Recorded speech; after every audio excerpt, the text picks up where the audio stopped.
Merci Olivier. Donc en utilisant une présentation en marche accélérée, je vous dirai en quelques mots, effectivement, quelques mots sur l'attractivité et l'amélioration de l'attractivité. Je vous rappelle qu'en 2015, on disait ici entre déclin et rebond. En 2016, l'attractivité entre ombre et lumière. L'an dernier, l'attractivité en marche. Et cette année, l'attractivité, ça marche. Et donc, effectivement, comme vous voyez la succession des titres, on peut voir qu'effectivement, les choses s'améliorent. Si je prends le rapport de ma belle maison EY que nous avons fait sur les investissements étrangers, plus 31% d'investissements l'année dernière, 31%. Nous étions à plus de 1000 et on était surtout très très proches. On était revenus dans le peloton de tête avec nos amis allemands et anglais, puisqu'on est le troisième, mais très proche maintenant des Allemands et des Anglais. J'ai envie de dire, peut-être que l'année prochaine, on pourra porter le maillot jaune. Comme l'explique, voilà, et on explique aussi que le baromètre de l'attractivité que nous allons publier demain sur l'industrie montre aussi l'attractivité renforcée de la France dans le domaine industriel. Bon, donc ça s'améliore, et d'ailleurs Pascal Cali pourra nous montrer les investissements que nous avons récupérés ces derniers mois et que peut-être nous n'aurions pas eu si un élan nouveau un souffle nouveau n'avait pas soufflé sur ce pays. Ceci étant dit, il faut rappeler que si la France devient une place to be, il y a encore beaucoup de choses à faire pour transformer ce pays. Et que, quand on écoute les investisseurs étrangers, eh bien, le gouvernement ne doit pas mollir. Ne doit pas mollir notamment par rapport au coût du travail, à la compétitivité prix, par rapport à la complexité et aussi par rapport à la formation. Et le second point que je voulais souligner, et c'est très important, on l'avait déjà dit d'ailleurs les années précédentes, c'est que tout cela prendra du temps parce que nous avons pris beaucoup de retard. Et que si on sent un peu d'impatience sur les effets des mesures prises, c'est bien parce qu'on part de loin. Et donc, il faut apprendre et à faire de la pédagogie du temps pour pouvoir mesurer les impacts des réformes qui sont en cours et surtout ne pas s'arrêter, continuer, accélérer. Et c'est la raison pour laquelle je vais tout de suite passer la parole à Brice.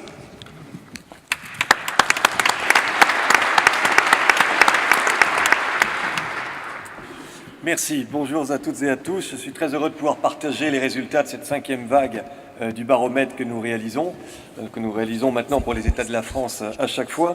Et je suis d'autant plus heureux de le faire que je crois que c'est à peu près la seule occasion que j'ai chaque année de présenter des résultats positifs. En tous les cas, c'est le cas depuis maintenant 2 ans. Et vous allez voir que nous avons effectivement beaucoup de choses intéressantes. Si la logistique veut bien suivre. Merci. Je passe rapidement sur les éléments techniques. C'est une enquête qui est réalisée, comme à chaque fois, auprès des responsables donc, des groupes mondiaux qui sont implantés en France, dans des entreprises au niveau français, où les salariés sont en nombre minimum de 250, et le terrain a été réalisé très récemment. J'en viens tout de suite au résultat majeur, au résultat le plus important, l'attractivité de la France et la façon dont elle est perçue. Et vous le voyez ici, 74% des décideurs interrogés nous disent aujourd'hui que la France est un pays attractif. C'est une progression extraordinairement forte par rapport aux années précédentes. Vous pouvez le constater, par exemple en 2014, nous en avions 77% qui nous disaient rigoureusement l'inverse, que le pays n'était pas attractif. Aujourd'hui, 74%, le pays est attractif. On avait déjà mesuré l'année dernière une hausse spectaculaire. Je m'inquiétais un peu d'ailleurs en anticipant ce qui pouvait se produire ensuite et en me disant que ça allait retomber. Pas du tout, c'est une confirmation et c'est une confirmation amplifiée. Pour les rares patrons ou décideurs qui nous disent que la France n'est pas un pays attractif, 24% de l'échantillon, on leur demande malgré tout si notre pays peut le redevenir. Et là, vous voyez, à 99%, ils nous disent que, bien évidemment, la France aujourd'hui est un pays qui pourra redevenir attractif. Et ils nous le disent aussi dans une échelle temporelle qui s'est réduite. C'est-à-dire que l'immense majorité considère que le pays pourra redevenir attractif d'ici 5 ans. Donc véritablement un tournant depuis maintenant 2 ans et qui est confirmé. Alors, quelle est la place de l'action du gouvernement et des réformes engagées dans ce tournant? Les choses sont extrêmement simples et extrêmement claires. 75% des responsables d'entreprises interrogés considèrent que le bilan des 18 premiers mois du quinquennat d'Emmanuel Macron est positif. Quand je vous dis que c'est un des rares endroits où je peux développer des résultats positifs, je le confirme ici. L'opinion des Français, vous le savez, n'est pas tout à fait la même. Et il est très clair que ces résultats positifs sont totalement intégrés aux décisions qui ont été prises, puisque là aussi, vous le voyez, les réformes engagées par le gouvernement au cours des 18 derniers mois vont pour quasiment l'intégralité de l'échantillon, 95%, dans le bon sens. C'était déjà le cas l'année dernière. Cela tranchait de manière extrêmement importante par rapport à ce qu'on mesurait précédemment, et c'est à nouveau confirmé. Alors ces réformes et ce gouvernement et cette direction qui a été prise ont un impact direct sur les investissements décidés dans les maisons mères. Un tiers des personnes interrogées nous disent qu'au cours des 18 derniers mois, leurs maisons mères ont fait le choix de la France pour faire de nouveaux investissements. C'est donc quelque chose de tout à fait considérable. Et c'est tellement important qu'on voit revenir une demande d'accélération sur le rythme du changement, puisque vous avez 64% des décideurs interrogés qui considèrent que les réformes ne vont pas assez vite. C'était massivement le cas, et à 93, 95, 90% auparavant. Ça s'était amélioré l'année dernière parce qu'on allait dans le bon sens, mais on voit remonter ce désir de poursuivre l'effort et de l'amplifier. Sur la méthode du gouvernement mise en place, là aussi un satisfecit qui est massif. 71% des décideurs interrogés considèrent que l'alliage entre le compromis et la rapidité et l'exécution est au bon niveau. Et tout cela conduit du coup à faire que 43% de ces décideurs déclarent par exemple que la réforme du Code du travail aura un impact en matière d'emploi. C'est un petit peu moins que l'année dernière, c'est quand même 12 points de moins que l'année dernière, mais c'est encore quelque chose de tout à fait conséquent, de tout à fait massif, et qui va dans le sens du bon accueil de toutes les réformes qui ont été prises par le gouvernement. Vous les voyez ici, je ne vais pas toutes les détailler, mais le premier élément, c'est que toutes ces réformes, toutes ces mesures sont jugées positivement. Celle qui l'est le moins obtient quand même 59% de jugements positifs. Et nous en avons notamment certaines qui sont plébiscitées. La réduction du taux de l'impôt sur les sociétés, la suppression du forfait social que les entreprises doivent payer sur les rémunérations et les gains, la suppression d'une norme existante dès lors qu'il y a une norme nouvelle, et la réforme de la formation professionnelle et de l'apprentissage constituent les 4 premières qui sont les plus appréciées par plus de 80% des décideurs interrogés. Il ne faut pas évidemment oublier la transformation du CIC, mais je vais y revenir, en baisse des charges, et beaucoup d'autres mesures qui ont été réalisées et qui vont manifestement tout à fait dans le bon sens.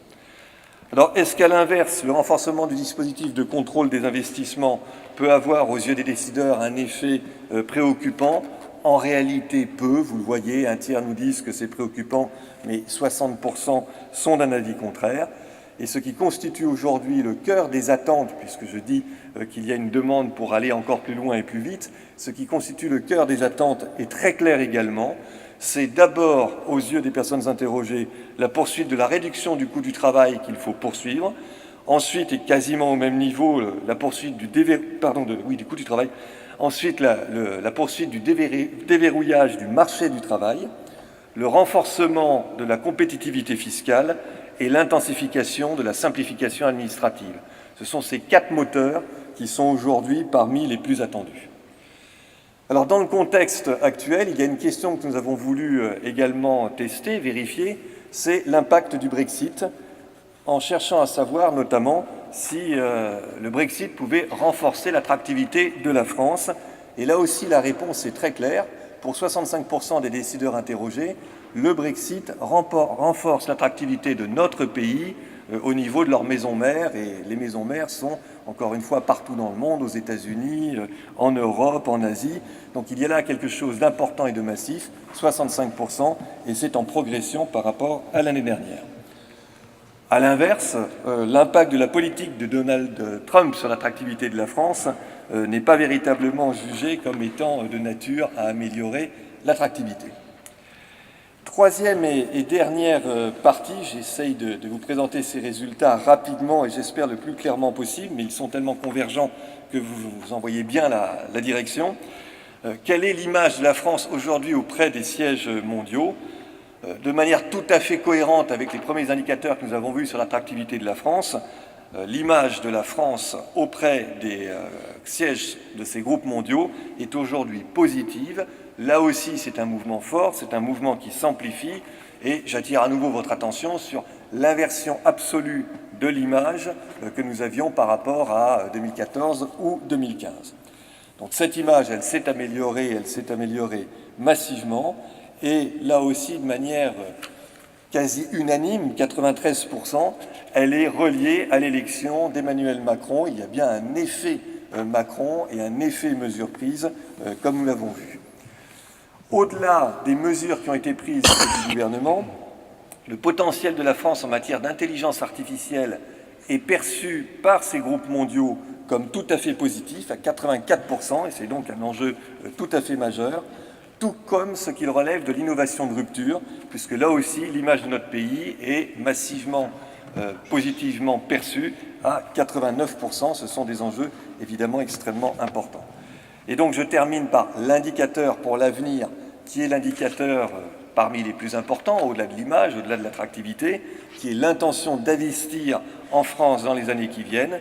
Et vous voyez que cette intention maintenant est extrêmement forte. Elle est déclarée à 72% des personnes interrogées qui nous disent que dans les années qui viennent, leurs maisons mères vont davantage investir en France pour développer leurs activités dans notre pays. C'est évidemment une excellente nouvelle et c'est le fruit de tous ces travaux et de toutes ces décisions. Je vous remercie.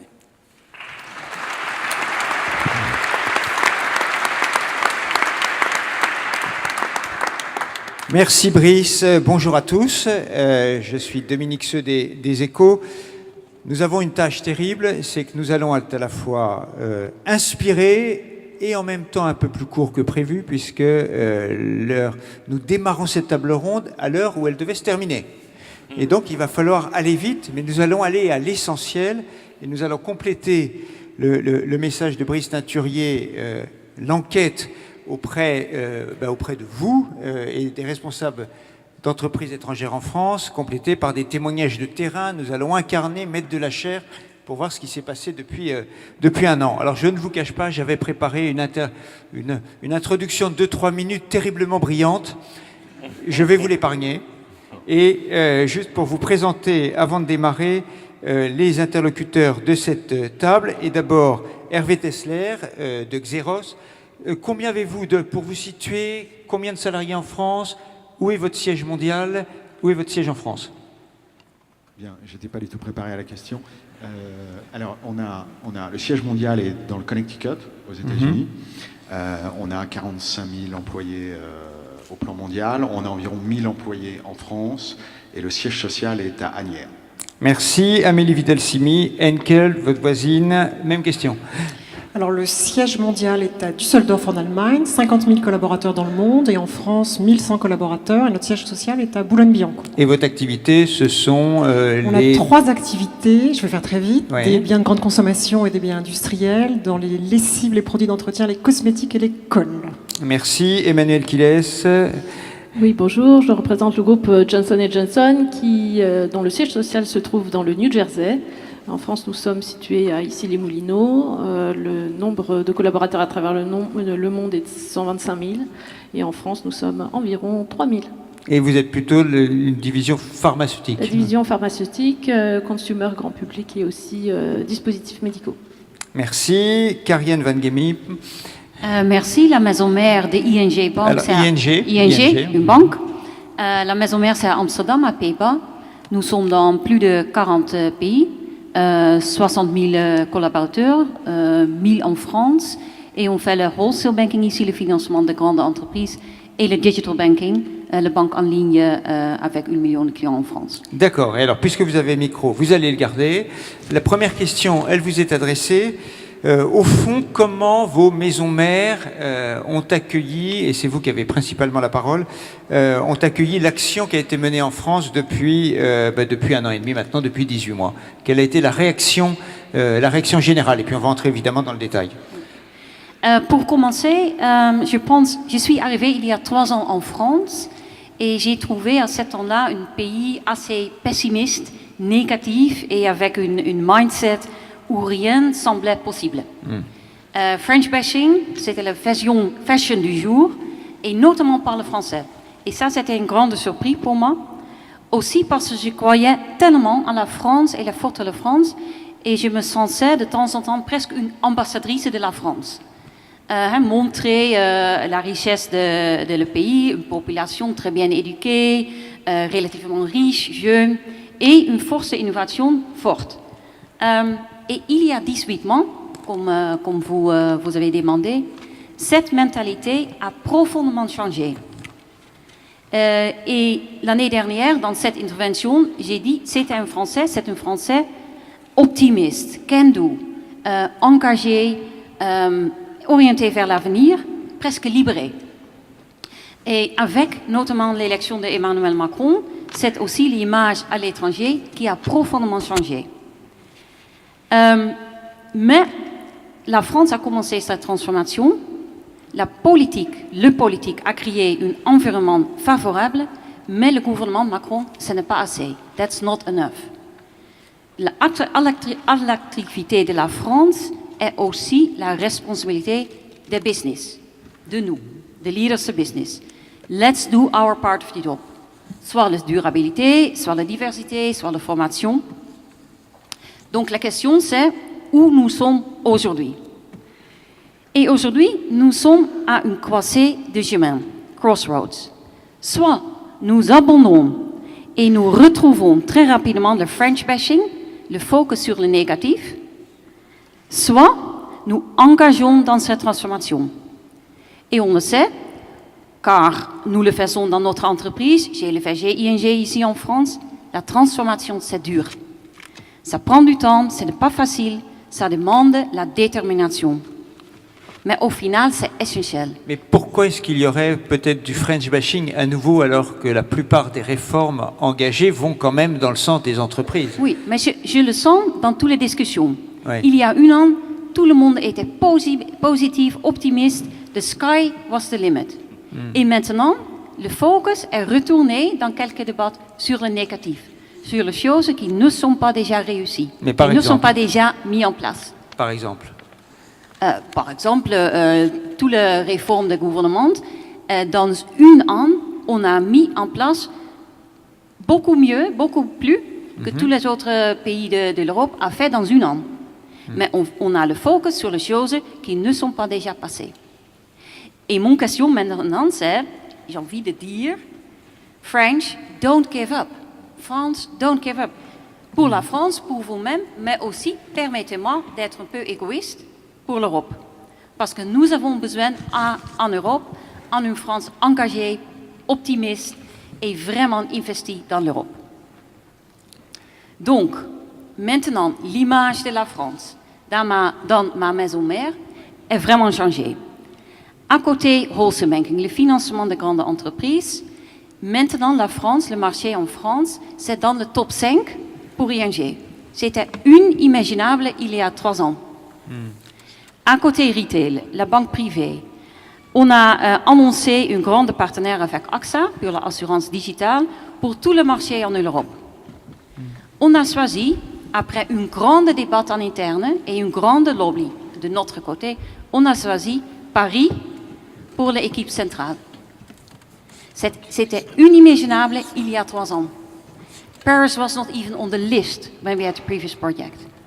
Et cette année, nous avons gagné cette lobby pour présenter cette équipe ici à Paris. Donc l'image à la maison, c'est vraiment changé. Très bien.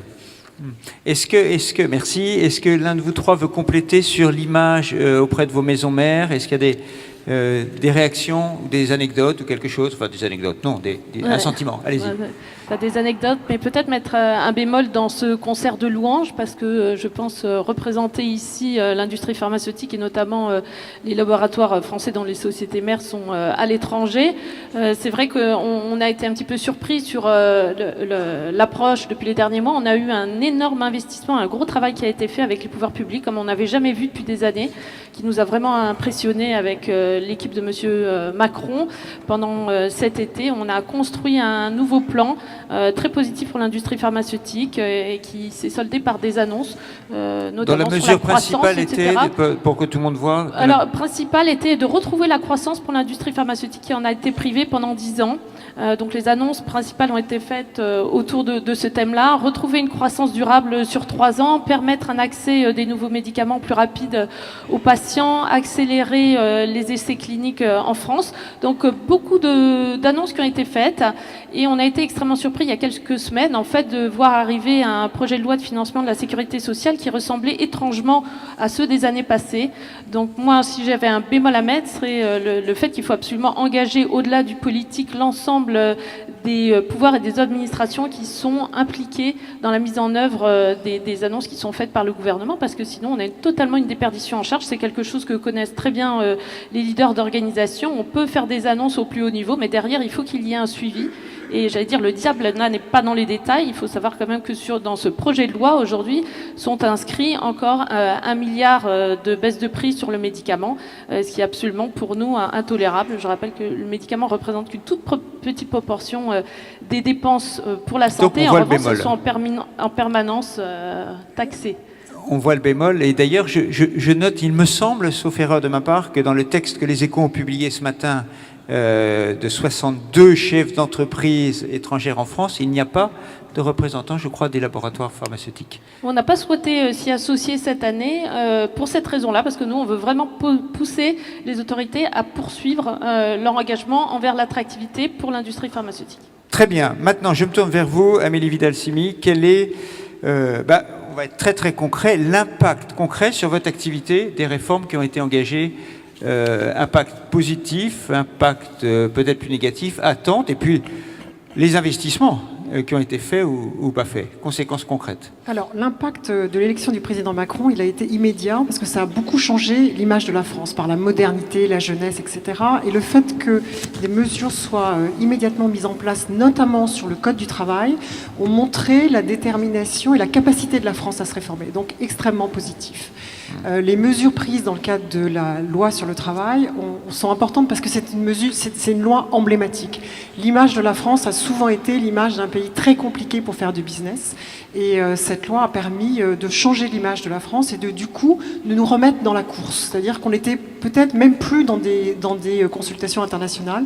Ces mesures ont permis de remettre la France dans la course. Pour l'investisseur international, parfois, faire du business en France, ça donnait l'impression de rentrer dans un carcan administratif extrêmement compliqué et ça pouvait être un frein à l'investissement. Alors il y a effectivement encore beaucoup de mesures à mettre en place, mais on pense que ce qui a été fait va vraiment dans le bon sens en permettant de libéraliser. Est-ce que, pour vous, Henkel, il y a eu des changements ou pas? C'est-à-dire, soyons encore plus concrets. Quelles sont les mesures qui ont eu un impact? Est-ce que vous avez annoncé, fait des investissements ou pas? Si on regarde concrètement, faire un investissement, ça prend en compte beaucoup de critères. Il y a bien évidemment l'aspect social, les coûts, l'aspect fiscal, l'aspect compétence des équipes, l'aspect géographique. Donc on ne peut pas réduire un investissement à simplement une mesure sur la loi du travail. Mais si je regarde sur le passé récent en France, il y a des projets qui ont émergé, qui n'étaient plus du tout au goût du jour dans les années passées. Concrètement, on a une usine qui fait des colles adhésifs pour l'industrie automobile, qui est importante. Qui est où? Qui est à Villefranche-sur-Saône, donc près de Lyon. Il y a un investissement qui a été fait de manière à pérenniser notre activité et permettre d'offrir des technologies avancées à nos clients. Donc vous dites qu'il n'aurait pas été fait il y a quelques années? C'est difficile de dire n'aurait pas été fait. Ouais. En revanche, c'est vrai que ça a accéléré. Et il y a un autre élément que je voudrais donner, c'est qu'effectivement, on a fait un rachat il y a 1 an d'une société internationale dont le cœur de la production est en France. Et ça, moi, j'ai vraiment le sentiment que sans les modifications qu'on a connues, cet investissement n'aurait pas été fait, puisque j'ai l'exemple d'un autre investissement il y a quelques années où un des freins avait été l'ampleur et la complexité en France. Donc je pense que ça change vraiment les choses. D'accord. Est-ce que s'il fallait quantifier ou classer les pays dans les choix qui s'opèrent aujourd'hui, où vous mettez la France? Alors évidemment, c'est vrai que l'Italie et le Royaume-Uni sont moins attractifs déjà relativement aujourd'hui. Mais comment est-ce que vous regardez les choses? Je pense que votre maison mère regarde les choses. C'est très difficile de parler de concurrence entre pays parce que les décisions, elles sont bien évidemment mondiales. La France est un pays très important pour le groupe, c'est le 5e marché mondial et ce qui se passe en France est toujours regardé avec beaucoup d'attention. Comme je disais, des choix d'investissement, c'est fait sur la base de différents critères. Donc parfois, effectivement, quand on regarde uniquement des aspects coûts, certains pays de l'Europe orientale peuvent être très compétitifs et ils peuvent avoir aussi des gouvernements qui sponsorisent l'investissement. En France, quand on s'intéresse au sujet, c'est quand même très compliqué de faire la part des choses dans le maquis des aides qui peuvent exister. Même si Business France peut aider les entreprises, c'est quand même très compliqué.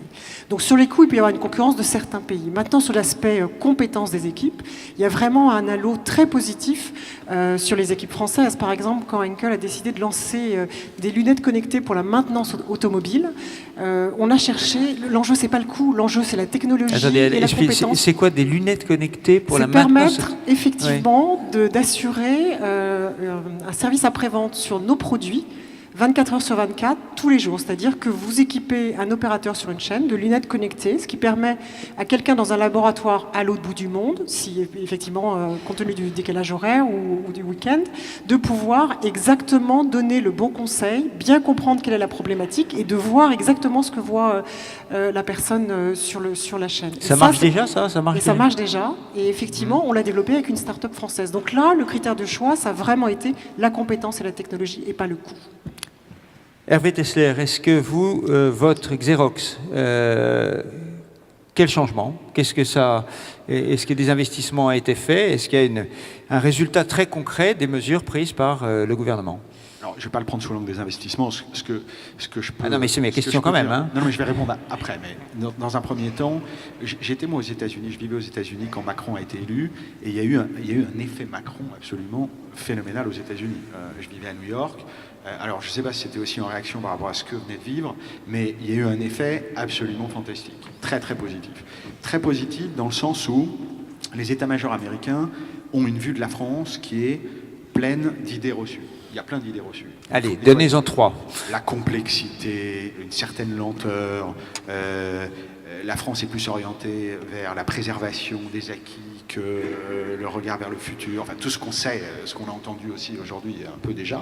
Mais ce qui s'est passé avec l'élection de Macron, c'est que ça a brisé un certain nombre d'idées acquises. Bon, le jeune gars qui arrive de nowhere, qui vient pas du milieu politique, qui a moins de 40 ans, personne n'attendait aux États-Unis la France capable de faire ça en fait. Dans une Europe qui était plutôt figée dans le passé. Donc ça a été très très positif. Maintenant, et c'est ce que j'entends un peu aussi, il y a ce proverbe qui dit entre le dire et le faire, il y a la mer.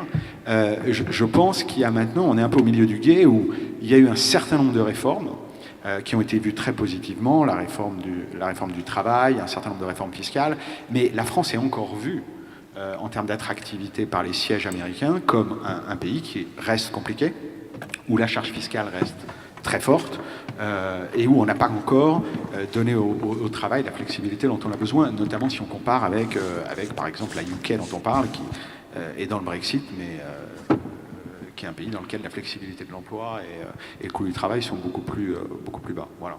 Mais en tant que dirigeant de Xerox ici, quelle est, parmi l'ensemble des décisions qui ont été prises depuis 1 an et demi, celle qui vous a intéressé le plus, enfin, qui a changé la donne pour vous un peu? Je pense qu'il y a eu un regain d'intérêt sur l'Europe. Il y a aujourd'hui au niveau du groupe une réflexion sur des investissements en Europe et en France qui n'existaient pas pré-Macron. Donc en France, on regarde un certain nombre d'investissements potentiels avec un œil complètement différent de la façon dont on le regardait il y a 1 an et demi. Les sujets auraient été traités différemment. Très bien. Je me tourne vers vous, Emmanuel Quilez. Quels sont, alors, vous l'avez déjà un petit peu évoqué, mais pour les 3 ans et demi qui restent de ce quinquennat, qu'est-ce que, au fond, vos maisons mères, si elles vous font une petite shopping list en début d'année, qu'est-ce qu'elles attendent de vous et du pays? Alors, comme ça a été dit par le ministre tout à l'heure, la France n'est pas une île, donc finalement, je ne sais pas si elles attendent vraiment quelque chose de nous. Il y a une véritable compétition pour nous au sein de notre industrie entre les différents pays, et une véritable attente que la France puisse retrouver de la croissance pour les médicaments. Donc ça, c'est la chose clé qui est nécessaire pour arriver à trouver des investissements de la part du groupe. Le déficit d'attractivité n'a pas été comblé et ça va probablement mettre un peu de temps. Il faut vraiment donner un maximum de signaux positifs. Donc il faut laisser ce secteur croître, c'est indispensable. Je pense qu'il n'y a pas un seul CEO à travers le monde qui accepterait d'investir dans un pays où il n'y a pas de croissance. Pas non plus un seul CEO qui accepterait d'investir dans un pays où il y a une pression sur les prix des médicaments qui n'est pas forcément très claire et qui est répétée et continue, et pas forcément quelqu'un qui aimerait investir dans un pays où les médicaments mettent 500 jours pour être mis à disposition des patients, alors que c'est 100 jours dans les pays limitrophes. Donc on a un vrai problème d'attractivité qu'on avait vraiment espéré résoudre à travers ce Conseil stratégique des industries de santé. Ça a des conséquences très concrètes sur les soins ou pas? Très... De votre point de vue? Oui, extrêmement concrètes, Lesquelles? notamment la rapidité d'accès aux soins. Nous avons aujourd'hui des molécules, des médicaments qui sont disponibles pour des patients dans des indications très précises et qui ne peuvent pas être utilisés par les médecins parce qu'ils n'ont pas leur prix, ils n'ont pas de remboursement. C'était une chose qu'on souhaitait accélérer, qui avait été convenue. Et en fait, au-delà des annonces, comme je l'avais dit, vous savez, le médicament est régulé et c'est bien normal. En revanche, la technicité, la partie administrative qu'il y a derrière pour la gestion des prix de cette régulation est extrêmement complexe et il faut continuer à mettre tout son poids et œuvrer pour qu'elle soit simplifiée. Parce que sinon, c'est un véritable frein. Pour un CEO, il n'a pas de raison aujourd'hui de venir en France.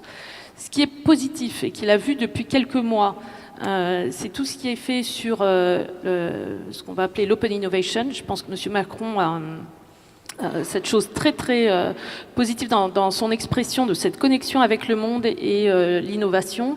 Il a mis en avant beaucoup d'efforts sur la French Tech. Pour la médecine et la santé, ce sont des choses absolument essentielles d'avoir accès aux données. Il y a un nouveau système qui a été beaucoup plus ouvert maintenant aux entreprises, qui s'appelle le système national des données de santé, auquel on va pouvoir avoir accès. Et on parle d'intelligence artificielle au plus haut niveau de l'État.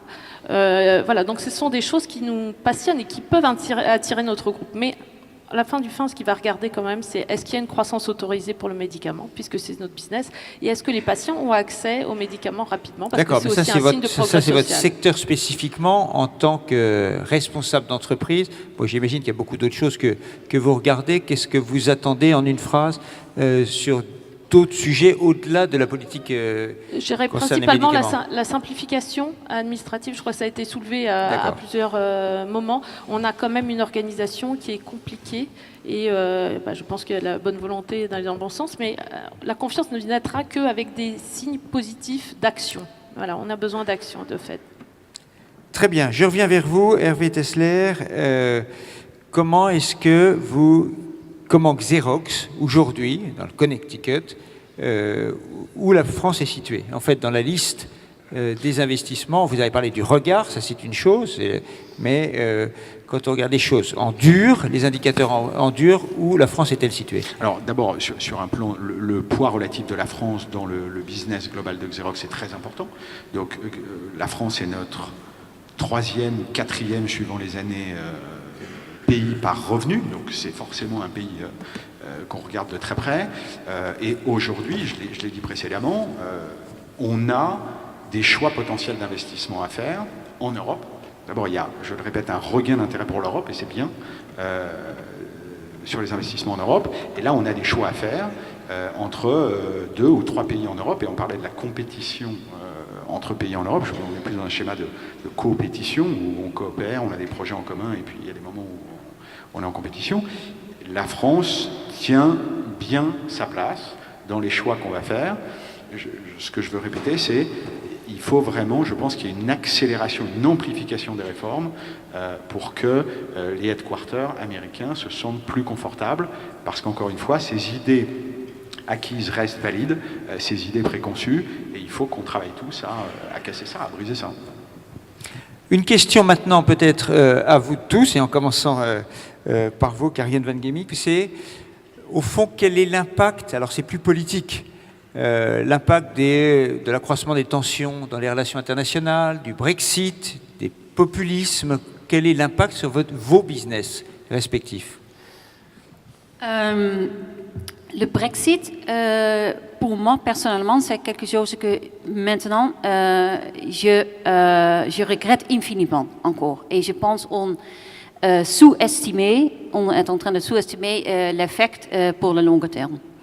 Mais maintenant, pour le Paris, naturellement, c'est une grande opportunité pour vraiment définir cette place pour tirer tous les investissements. ING change des équipes ou pas? Vous déplacez des équipes de Londres à Paris ou pas? Je ne sais plus si non, vous avez parce fait que des annonces. Nous avons une banque avec une licence européenne. Ouais.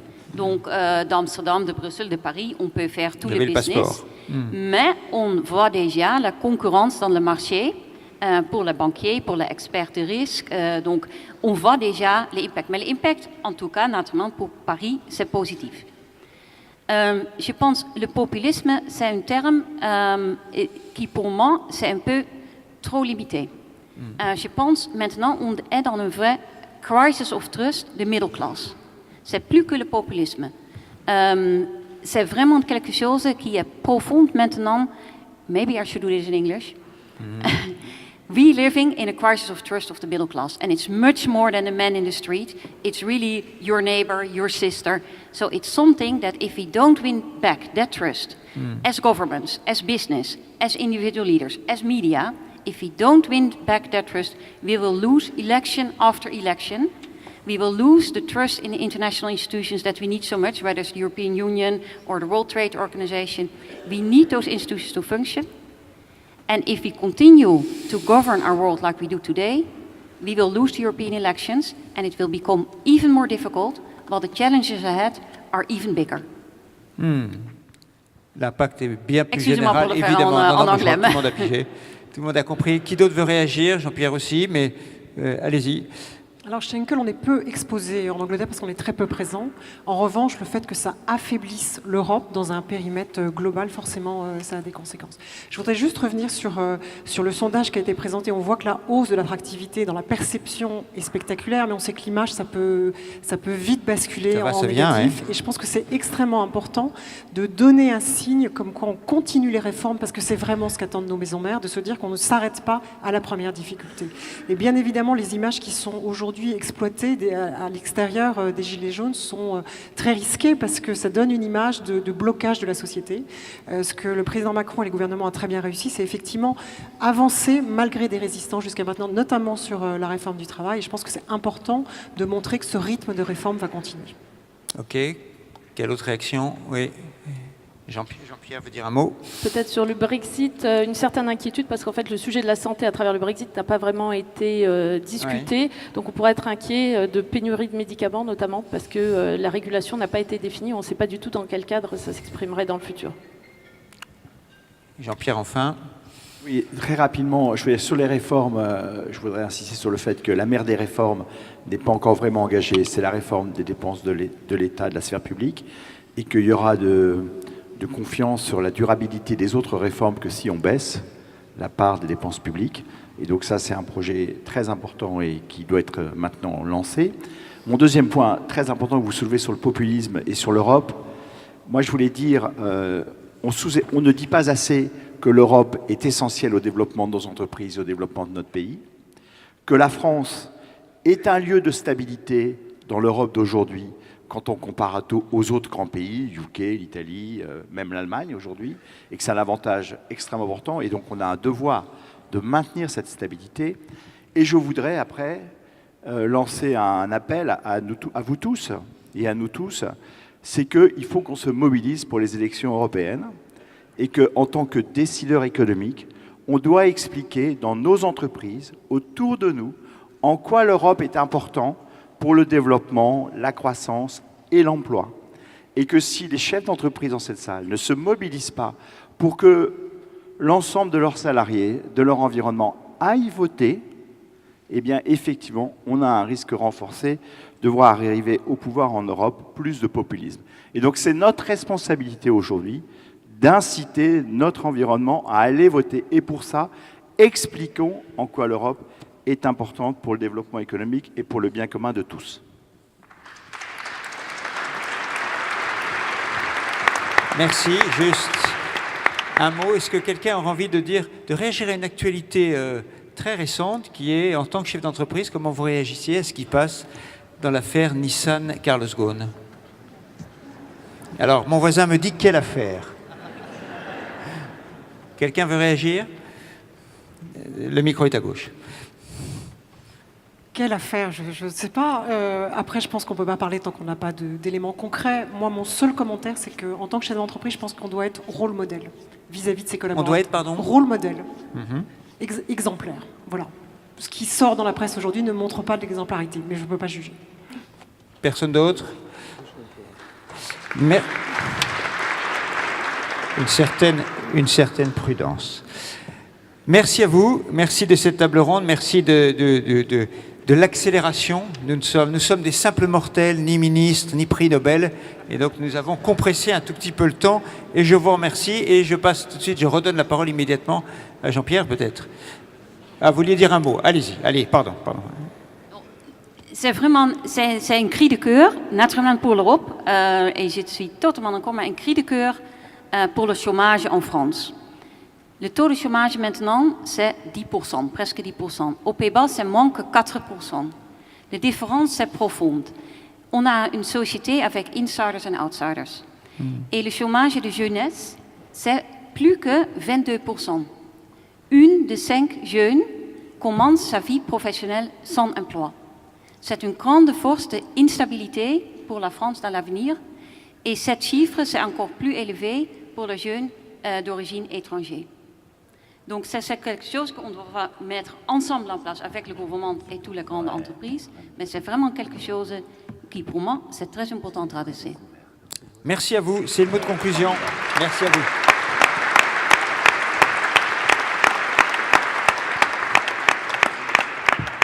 Merci à tous. Jean-Pierre, je vais te demander de rester avec moi pour accueillir un partenaire absolument essentiel des États de la France.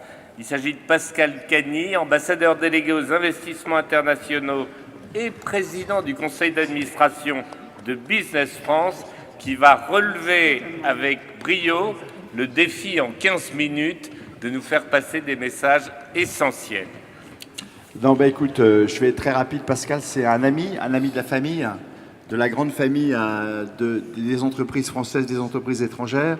Tu étais là il y a 12 ans, ici à la Sorbonne, pour parler de sujets d'attractivité. Tu es un de nos ans, avant d'avoir ce titre d'ambassadeur, tu étais...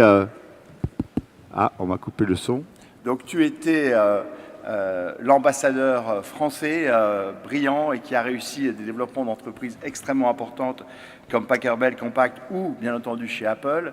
Et aujourd'hui, tu présides le destinée de Business France pour parler effectivement de la France et de l'attractivité de ce pays avec l'ensemble des équipes de Business France, Christophe, Caroline, pour développer notre pays et l'image de notre pays. Donc voilà, tu vas venir nous faire ton rapport d'étonnement parce que ça fait à peu près 1 an que tu es ambassadeur pour Business France. Et donc, on dit mon excellence ou excellence, je ne sais pas très bien. Enfin, mon ami, tout simplement, Pascal Cagny prend la parole maintenant pour vous parler de notre pays. Merci Jean-Pierre. Alors, je vais faire quelque chose que je n'ai jamais fait encore de mon existence, c'est-à-dire que j'ai pris une présentation de quelques slides qu'on a divisé par 2 pour aller plus vite. Et j'ai un pari avec notre cher Olivier Maréchal pour partager quand même 1 année et demie de beaucoup de rencontres. Alors, on revient évidemment à l'année dernière, on avait les prémices de ce qu'on voulait faire. J'avais quelques slides pour vous montrer que tout au long de l'année, que ce soit le sommet Choose France ou Tech for Good, ont montré vraiment une nouvelle image de la France de par le pays.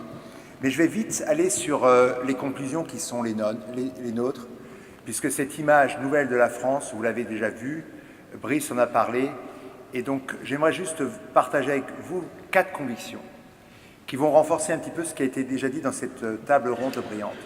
Finalement, notre travail chez Business France, mon travail en tant qu'ambassadeur, c'est de faire 4 choses. Rencontrer en one-to-one, excusez-moi de l'anglais, des entreprises, parler dans des forums assez limités où on puisse entretenir un dialogue, aller dans des conférences pour parler à de larges forums et s'intéresser à la presse. Et la première chose que je veux dire, c'est au terme de 94 meetings, one-to-one, il est clair que la France et les investisseurs étrangers sont aujourd'hui définitivement prêts à faire le pas suivant. Et il y a 3 catégories d'investisseurs. Il y a ceux qui en sont encore à ce drame des 35-75 et qui doivent complètement être rééduqués, excusez-moi du terme. Ceux qui maintenant reviennent sont prêts à écouter, entendre et à engager, et ceux surtout qui sont déjà là, vous étiez nombreux à le témoigner, près de 42% de nos investissements sont aujourd'hui des extensions. Et là, il faut effectivement que l'on travaille sur la simplification. Alors pour illustrer ce propos-là, je me suis dit que je vais prendre un exemple concret pour amener un petit peu des choses concrètes dans des belles statistiques ou des études d'opinion remarquables. Vous prenez le site de Daimler à Hambach. Il y a 3-4 années, il y avait un vrai doute sur la viabilité de ce site sur la durée. Eh bien, les salariés, à 90%, ont accepté d'avoir une augmentation de salaire de 6%, alors que le nombre d'heures travaillées passait de 35 à 39 heures. Ça fait un peu de bruit à l'époque, mais ce qui est intéressant, c'est que 2 ou 3 ans après, à la faveur des réformes du gouvernement, c'est aujourd'hui un investissement de plus de 500 millions d'euros sur la durée, la garantie de la création de l'EQ, la voiture Mercedes 100% électrique, et la possibilité d'avoir plus de 70 000 m² d'extension immobilière. Voilà un petit peu l'impact concret, très pratique, de ce qu'on peut faire lorsqu'on a à la fois les salariés, des mesures gouvernementales et la bonne ambiance pour le faire. Et ça, c'est maintenant 10 années de job créés en Moselle. Une autre façon pour illustrer ce qui a été dit jusqu'alors, c'est le Brexit. Sur le Brexit, je vous en avais parlé il y a un an, de manière concrète, vous avez 2500 jobs, certains qui vont bouger. On pense qu'on est à 3500, 4000. C'est les chiffres qui sont ici et là. L'entreprise, l'EBA est arrivée en France. Le passeport européen fonctionne. Plus de 200 gestionnaires, ce qu'on appelle des GP, ont effectivement fait œuvre commune pour s'installer en France. Ils restent en Angleterre, mais ils développent aussi un bureau à Paris. Donc évidemment, je ne vais pas rentrer dans le détail, la mission Noyer a contribué de manière très forte à cela, mais je crois qu'on a encore beaucoup à tirer sur le Brexit, et pas parce que l'on veut tirer parti de cet univers-là, c'est qu'aujourd'hui on répond à un besoin concret. Donc première idée, les choses se font, et on doit le faire plus encore. Deuxième idée, et là j'ai besoin de vous tous, il faut sans relâcher tirer parti des nouveaux forums qui nous sont offerts pour exprimer ce qui finalement s'exprime très bien ici ce matin. Ces forums, c'est par exemple aller au feu, si je puis dire, faire en sorte qu'on puisse recevoir Investcorp. Investcorp, c'est un fonds de private equity, plus de 23 milliards sous actifs. Ils ont eu pendant 10 ans une vraie histoire d'amour avec la France, avec de nombreux investissements. Depuis 18 ans, ils n'ont cessé de désinvestir. Et le privilège que le moment de l'histoire nous donne, c'est de pouvoir les convaincre de revenir ici à Paris, d'engager avec des entreprises, avec le gouvernement, et surtout nous avoir donné, si je puis dire, la scène pour s'exprimer devant plus de 130 de leurs LP, Limited Partners, qui représentent, eux, 150 milliards d'actifs sous gestion. Et donc ces occasions-là, il faut les saisir, les marquer et les multiplier, et chacun d'entre vous, dans vos fonctions, pouvez le faire. L'autre exemple, c'est évidemment JP Morgan, une institution citoyenne qui est présente depuis plus de 150 ans ici. J'entendais que Henkel, je crois, était là depuis 169 ans, non, c'est Siemens. C'était Siemens, excusez-moi Nicolas. Siemens depuis plus de 160 ans. Et c'est d'avoir Jamie Dimon, qui non seulement met 30 millions sur la Seine-Saint-Denis pour avoir un acte important auprès de ses équipes et aider une forme de reconstruction socio-territoire là, c'est réitérer son ancrage, mais en même temps qu'il fait ça, il vient et il fait venir 110 familles, 100 family offices en France pour que l'on puisse s'exprimer devant eux et reparler de la France. Donc cette deuxième idée, c'est qu'il faut que l'on détecte ici et là, à l'étranger, la possibilité de s'adresser et de convaincre. Le troisième thème, ce sont évidemment les grands événements internationaux, une sorte de Barnum et de circus, où se retrouvent souvent les mêmes, mais quelquefois des gens extrêmement intéressants et qui ont des projets.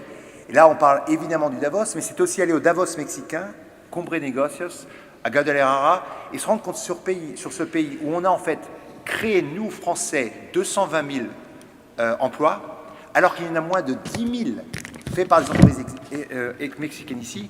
On doit leur expliquer qu'au moment où 80% de leurs échanges sont sur la relation Mexique-Amérique, eh bien, il faut qu'ils tournent leur regard sur l'Europe et que la France est la porte d'entrée idéale pour pouvoir tirer parti de ce grand marché, parce que là aussi, ils ont créé de très belles entreprises.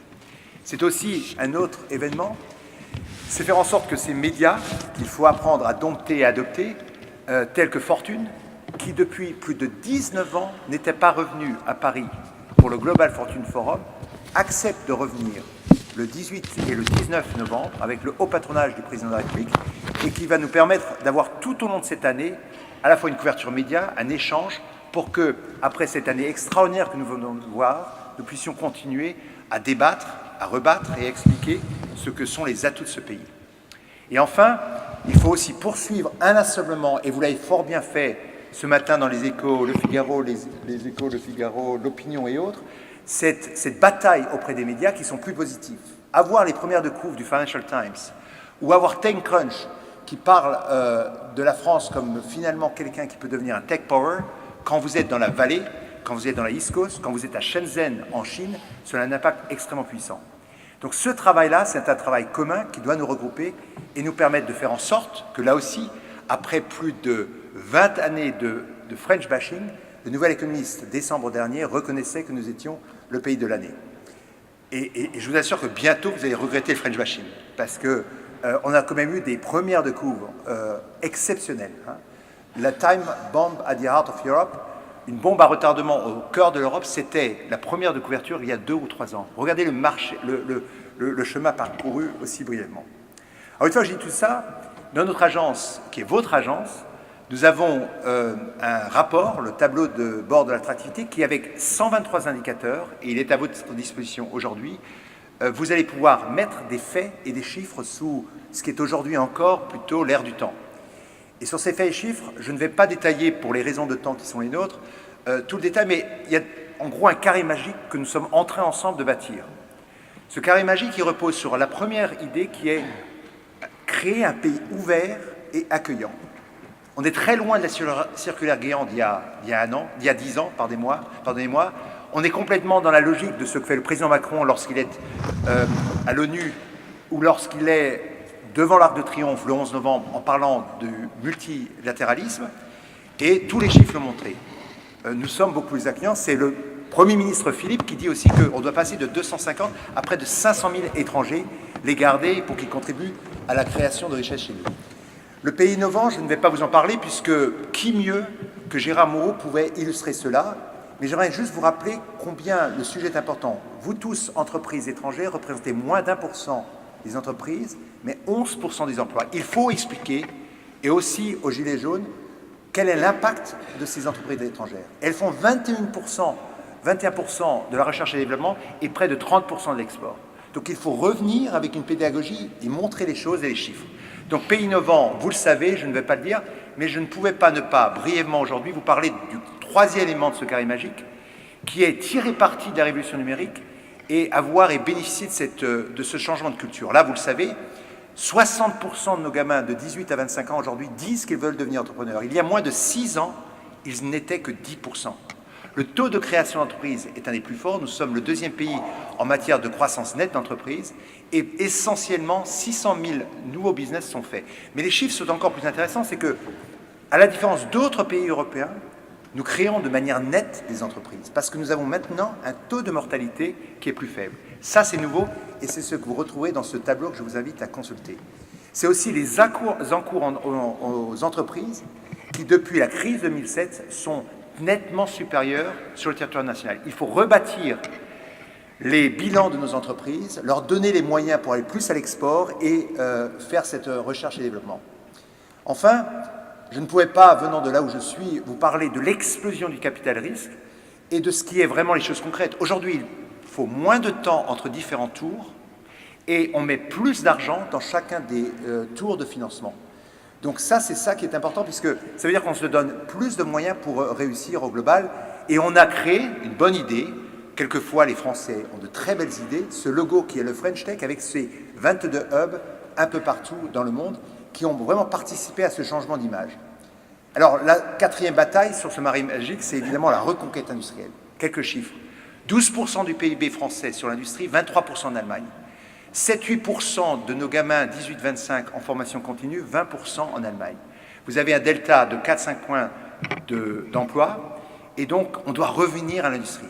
Et pourquoi le faire maintenant? Pour une raison simple, c'est que la révolution 4.0, c'est le croisement entre le numérique et la bonne vieille industrie. On a les atouts du numérique et on a une base installée forte. Alors, la situation n'est pas glorieuse. 25% net de perte d'emploi sur près de 15 ans, plus de fermeture d'usines que d'ouverture. C'était jusqu'à il y a un an. Et aujourd'hui, on a un parc de 235 000 entreprises industrielles et un parc de machines de 388 000. Ce sont les chiffres de Roland Berger et d'Eurostat sur le sujet. Donc, quel est le sujet? C'est peut-être tirer parti des meilleures expertises et expériences que l'on a sur la French Tech et créer la French Fab, qui n'est pas simplement la brillante idée d'un banquier public, mais qui est quelque chose de fondamental, puisque ce sont les entreprises elles-mêmes qui disent oui, nous nous engageons à sédentariser sur le territoire national nos entreprises, à faire en sorte que nous allons les reformer à la révolution 4.0 et on va s'orienter sur l'export. Et quand on voit ça, sachez qu'en une année, c'était une des découvertes de ce rapport de tableau d'or de l'attractivité, vous avez une croissance faramineuse du nombre de créations d'entreprises industrielles, plus forte qu'en Allemagne ou en Italie, qui pourtant étaient devant nous et qui, eux, décroissent. Tout ça, ça se traduit aussi par des choses concrètes. Vous avez parlé du coût de l'industrie manufacturière. On commence à être compétitif. 38 € contre 41 en Allemagne, c'est vrai que c'est 32 en Europe. Donc on n'est pas encore là, mais les différentes itérations du 6, son changement comme une baisse claire des charges de l'employeur est important. Et la bataille, c'est celle-là.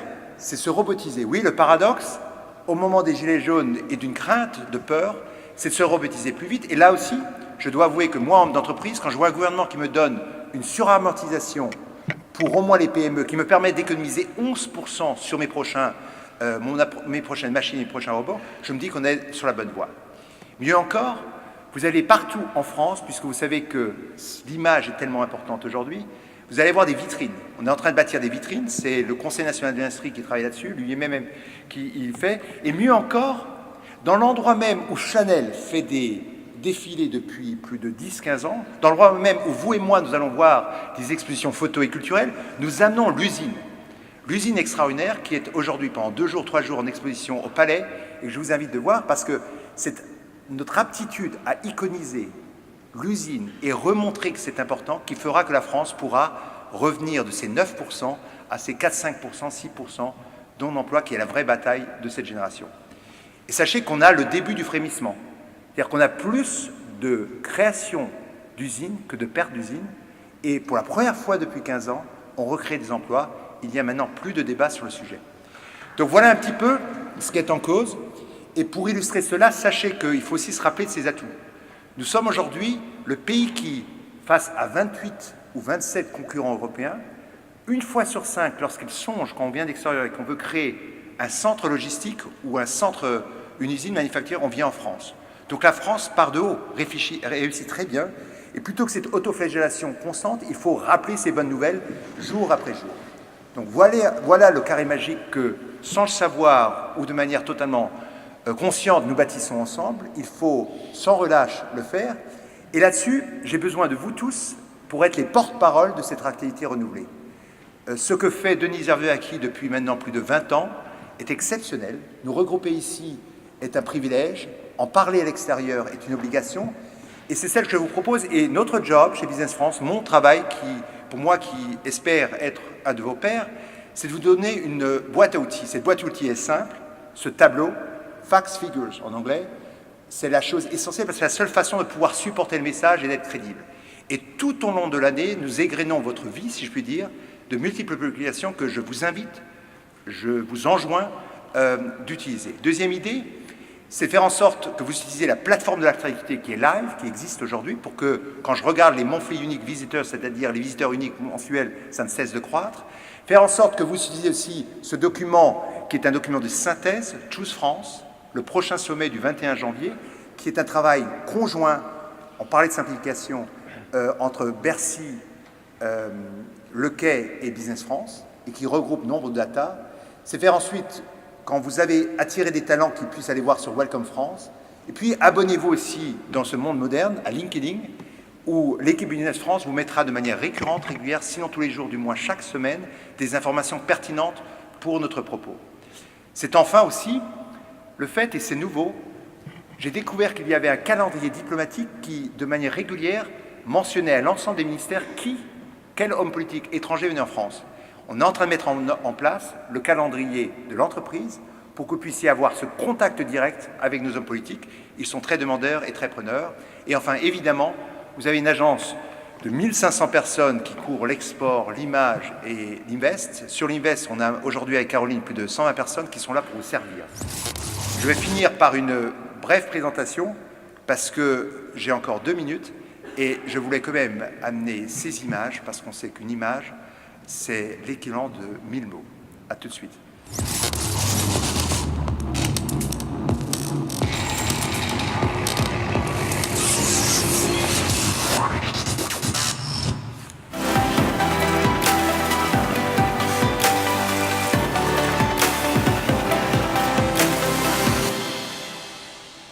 Une représentation nationale plus jeune, issue de la société civile, consciente de la transformation nécessaire et rapide de l'économie.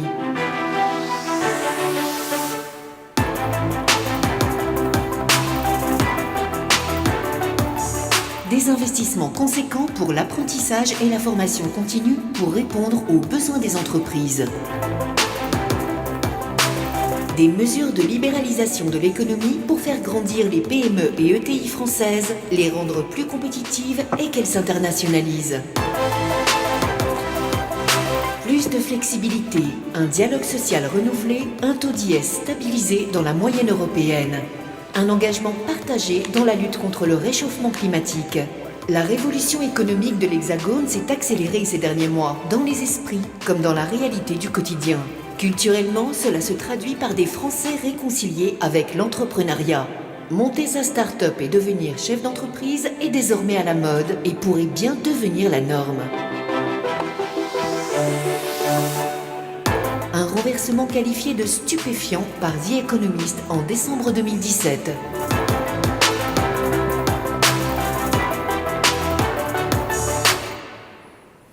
Merci, à plus tard.